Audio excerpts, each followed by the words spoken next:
Wah, hari yang cerah ya. Teman-teman pada kemana ya? Tumben sepi. Halo guys, salam kenal. Nama saya Aichan. Oh ya, gimana kabar kalian? Ai harap baik-baik saja ya. Sebelumnya kita kenalan dulu ya. Nama saya Aichan, sebuah karakter yang diciptakan oleh author saya yang bernama Wiwin Frandika, seorang mahasiswi pendidikan geografi angkatan 19 Universitas Samudra, sebagai produk pengembangan penelitian tugas akhir skripsi. Informasi buat kalian bahwa peneliti mengambil judul penelitian ini dikarenakan peneliti ingin mengembangkan sebuah media geografi berbasis animasi. Yang kita tahu, media geografi di bidang teori masih banyak yang menggunakan media buku cetak, di mana media buku cetak terdapat satu kekurangan, yakni banyaknya kalimat abstrak yang harus dipahami dan dicari tahu bagaimana objeknya. Maka dari itu, peneliti mengambil sampel buku cetak geografi bencana tulisan Bapak Furqan Isha Aksa bersama 3 rekan hebatnya, yakni Profesor Dr. Sugeng Ultaya, Syamsul Bahri, dan Dr. Budi Handoyo. Karena animasi ini akan menjadi pendamping media buku cetak tersebut, sehingga kita bisa melihat tingkat keefektivitasan media animasi sebagai media geografi. Buku ini memiliki spesifikasi sebagai berikut dengan judul buku Geografi Bencana, terbit di Syekh Kuala University Press pada tahun 2021 dengan tebal halaman sebanyak 206 halaman. Agar tidak memperlama opening, mari kita lanjutin ke pembahasannya. Sekarang kita masuk ke poin penyebab gempa bumi.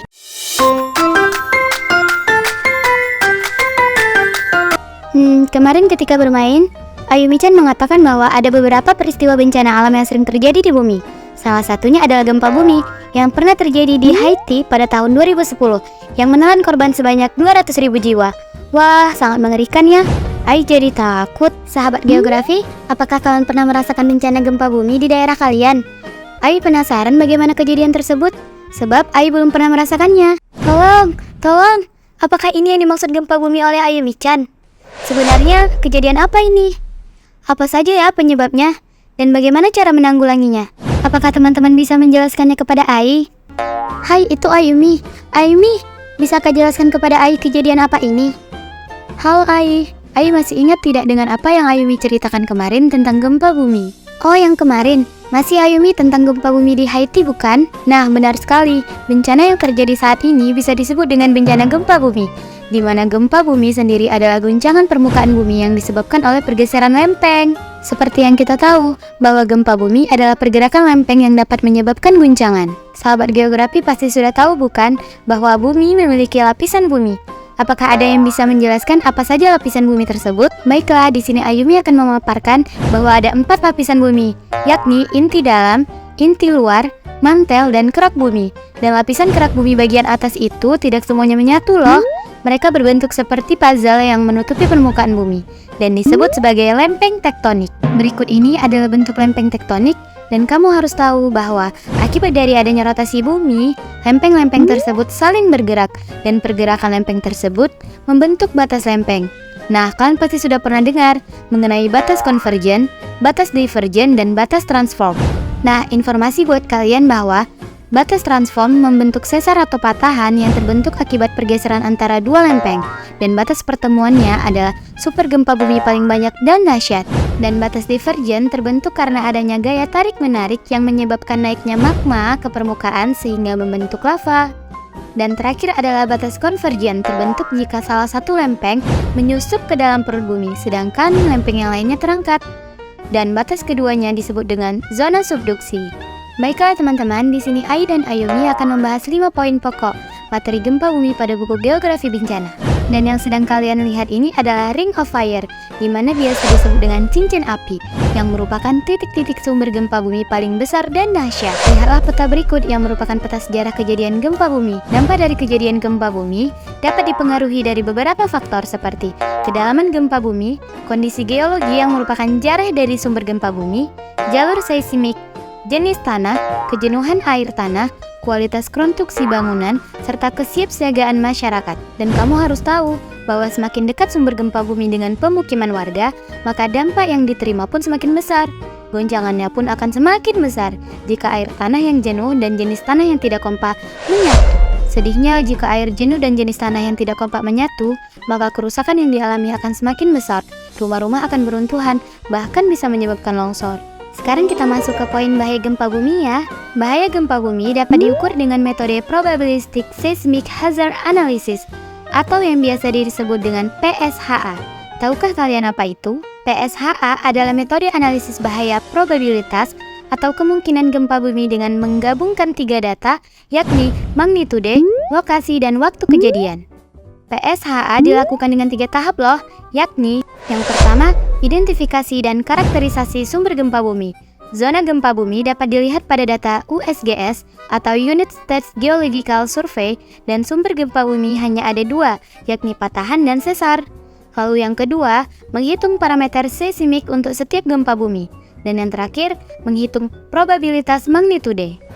PSHA dilakukan dengan menggunakan periode ulang dari 50, 100, 500, 1000, 2500, 5000, dan 10.000 tahun. Guncangan gempa bumi paling besar biasa terjadi di zona penunjaman dan sesar aktif. Informasi buat kalian bahwa pemerintah Indonesia telah melakukan analisis bahaya gempa bumi di seluruh provinsi Indonesia. Dan di Indonesia menggunakan parameter bahaya yang meliputi: pertama, topografi; kedua, intensitas guncangan di batuan dasar bumi; dan yang ketiga, intensitas guncangan di permukaan. Topografi merupakan penampakan permukaan bumi seperti gunung, lembah, serta fitur seperti sungai, jalan. Selain itu juga dapat mencakup permukaan planet lain seperti bulan, asteroid, dan meteor. Topografi menggambarkan fitur atau penampakan fisik suatu wilayah. Adapun bentuk-bentuk topografi, yang pertama adalah pegunungan dan bukit, yang kedua adalah lembah, yang ketiga dataran, yang keempat dataran tinggi, dan yang kelima adalah gletser atau gunung es. Intensitas guncangan batuan dasar adalah besarnya getaran yang terjadi pada batuan dasar akibat gempa bumi. Intensitas guncangan di permukaan diperoleh dari analisis overlay antara data intensitas getaran di batuan dasar dengan data Ground Amplification Factor atau GAV. Data intensitas getaran di batuan dasar menggunakan nilai Peak Ground Acceleration atau PGA. Dan data ini menggunakan nilai kecepatan gelombang S- dari permukaan sampai kedalaman 30 meter VC30. Smog memiliki arti hempasan gelombang air laut yang berasal dari bahasa Devayan, bahasa asli Simelu. Secara historis, smog merupakan kearifan lokal dari rangkaian pengalaman masyarakat Simelu pada masa lalu terhadap bencana gempa bumi dan tsunami. Kisah tentang smog itu diceritakan secara turun-temurun dari generasi ke generasi melalui nafi-nafi. Smog dilakukan dengan cara mengumandangkan syair-syair khusus yang berisi petunjuk tentang apa yang harus dilakukan ketika terjadi gempa bumi atau tsunami. Informasi buat kalian bahwa dari pengetahuan masyarakat Simelu ini telah menyelamatkan mereka dari amukan tsunami pada tahun 2004. Di pulau ini, hanya 3 orang dari 70.000 penduduknya yang dilaporkan meninggal akibat terjangan gelombang dahsyat tersebut. Apa sih nafi-nafi? Nah, kisah smog tersimpan dalam salah satu budaya lokal masyarakat Simelu yang disebut dengan nafi-nafi. Nafi-nafi adalah salah satu budaya tutur masyarakat Simelu berupa cerita storytelling. Cerita ini mengandung pembelajaran untuk disampaikan kepada masyarakat, terutama anak-anak pada waktu-waktu tertentu seperti menanam cengkeh. Atau nafi-nafi dilakukan ketika saat anak-anak berkumpul selepas sholat maghrib di musola dan membaca Al-Quran. Smog dalam nafi-nafi berkisah tentang kejadian tsunami pada tahun 1907. Kisah ini menceritakan runut kejadian tsunami, yaitu gempa bumi besar, lalu disusul dengan air laut yang surut, dan munculnya air laut yang naik ke daratan dengan gelombang yang tinggi. Salah satu kisah smog yang terdapat di dalam nafi-nafi adalah sebagai berikut. Kita gunakan dengan versi Indonesia. Ini adalah kisah penuh hikmah. Pada zaman dahulu kala, tahun ke-7, para kakek kalian yang mengalaminya. Mereka menceritakan kisah ini agar menjadi pengalaman hidup. Waktu itu, pada hari Jumat, masih termasuk pagi hari, tiba-tiba terjadi gempa bumi. Saking kuatnya, orang-orang tidak dapat berdiri, dan setelah air laut surut, ikan-ikan menggelepar di pantai, sehingga menarik sebagian orang yang mengambilnya. Tak lama, kemudian tampak gelombang besar dari tengah lautan menuju ke daratan, lalu orang-orang tua berteriak, "Smog! Smog! Smog!" Namun, banyak orang yang tidak sempat menyelamatkan diri ke atas gunung. Setelah smog reda, orang-orang mencoba kembali ke desa dan menemukan banyak penduduk yang meninggal. Banyak korban yang bersangkutan di atas pohon. Mari masuk ke poin ketiga ya, yaitu kerentanan gempa bumi. Kerentanan merupakan kemampuan individu atau kelompok bencana dalam mengantisipasi, mengatasi, dan pulih kembali dari bencana. Kalian harus tahu, kerentanan gempa bumi terdiri dari dua jenis, yaitu kerentanan fisik, yakni terkait pada struktur bangunan dan kondisi alam, sedangkan kerentanan sosial terkait pada kondisi sosial ekonomi masyarakat, ideologis, dan budaya masyarakat setelah terjadi bencana alam gempa bumi. Tahukah kalian bahwa Indonesia sudah semakin meningkat kualitas kerentanan bencananya? Badan Nasional Penanggulangan Bencana atau BNPB mengembangkan aplikasi berupa Inaris yang menyajikan data peta kerentanan bencana gempa bumi di seluruh Indonesia. Sekarang kita masuk ke poin resiko gempa bumi ya. Yuk fokus. Resiko gempa bumi adalah kepastian atau ketidakpastian akan peristiwa di waktu mendatang terhadap hasil baik seperti yang diinginkan maupun tidak diinginkan. Penilaian indeks resiko gempa bumi dapat dilakukan dengan menggabungkan nilai indeks bahaya, kerentanan, dan kapasitas. Dari hasil penggabungan nilai tersebut, muncullah data peta resiko gempa bumi. Kalian harus tahu bahwa ada dua pengurangan resiko yang ditanggung, yaitu struktural dan non-struktural. Mitigasi struktural adalah upaya pengurangan dampak bencana melalui konstruksi atau perubahan lingkungan fisik dengan mengaplikasikan solusi bersifat teknis seperti membangun konstruksi bangunan yang baik, relokasi ke tempat yang lebih aman, modifikasi infrastruktur, pembangunan shelter, dan sistem peringatan dini. Contoh yang dapat dilakukan yaitu membangun struktur bangunan tahan panas dan anti gempa. Mitigasi non-struktural adalah upaya dalam mengurangi resiko dengan cara memodifikasi perilaku manusia atau proses alam tanpa memerlukan struktur teknis. Contoh yang dapat dilakukan adalah mengidentifikasi daerah bahaya dan sosialisasi kebencanaan. Kita semua tahu bahwa gempa bumi merupakan bencana yang tidak dapat diprediksi, waktu, lokasi, dan kapan terjadinya, serta sangat tidak mungkin untuk dihindari. Jadi, kita hanya bisa mengurangi dampak yang akan terjadi dengan melakukan risk assessment, meningkatkan kesadaran dan kesiapsiagaan masyarakat terhadap bencana gempa bumi. Adapun risk assessment adalah penilaian resiko dengan menggabungkan dan menghitung data yang dapat mendorong pemuatan data gempa bumi. Dalam mengurangi dampak gempa bumi yang mengerikan, maka dibutuhkan perhatian yang lebih dalam pembangunan infrastruktur dan bangunan perumahan yang didesain tahan akan gempa bumi. Sahabat geografi harus tahu bahwa ada 4 kategori bangunan yang tahan akan gempa. Yang pertama, sangat cocok. Jika bangunan dibangun dengan struktur rangka kaku, baik beton bertulang baja ataupun kayu. Yang kedua, cukup cocok. Jika dibangun dengan struktur rangka sederhana dan memiliki dinding pengisi yang dibuat dengan beton bertulang, dinding pengisi menggunakan batako atau bata merah. Yang ketiga, kurang.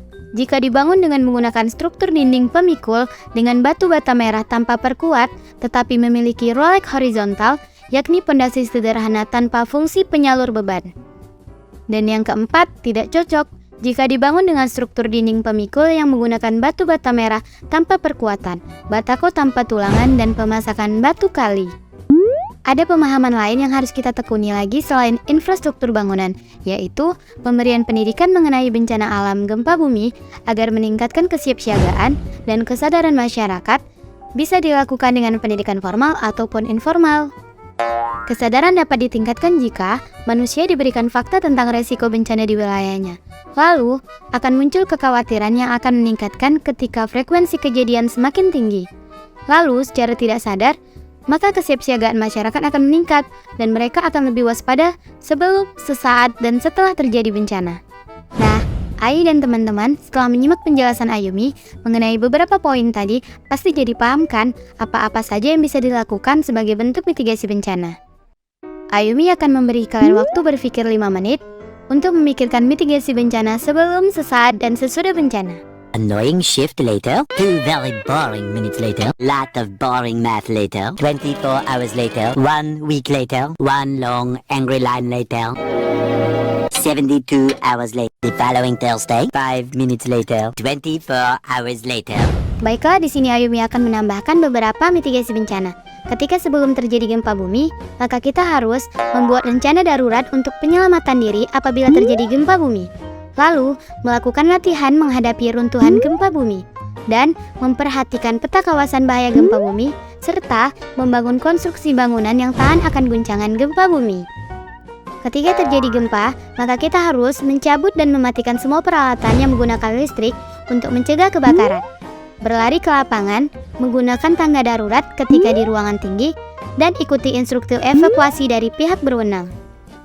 Lalu, ketika gempa sudah terjadi, maka yang harus kita lakukan adalah tetap waspada gempa bumi susulan, periksa keadaan api dan potensi terjadi kebakaran pasca gempa, dan apabila ada di daerah tebing, hindari daerah rawan longsor. Semoga animasi yang Ayu dan Ayumi coba sajikan ini mampu memberikan pemahaman yang lebih terhadap kalian. Sekali lagi terima kasih ya sudah bersedia menemani Ayu dan Ayumi menjelaskan tentang apa itu gempa bumi.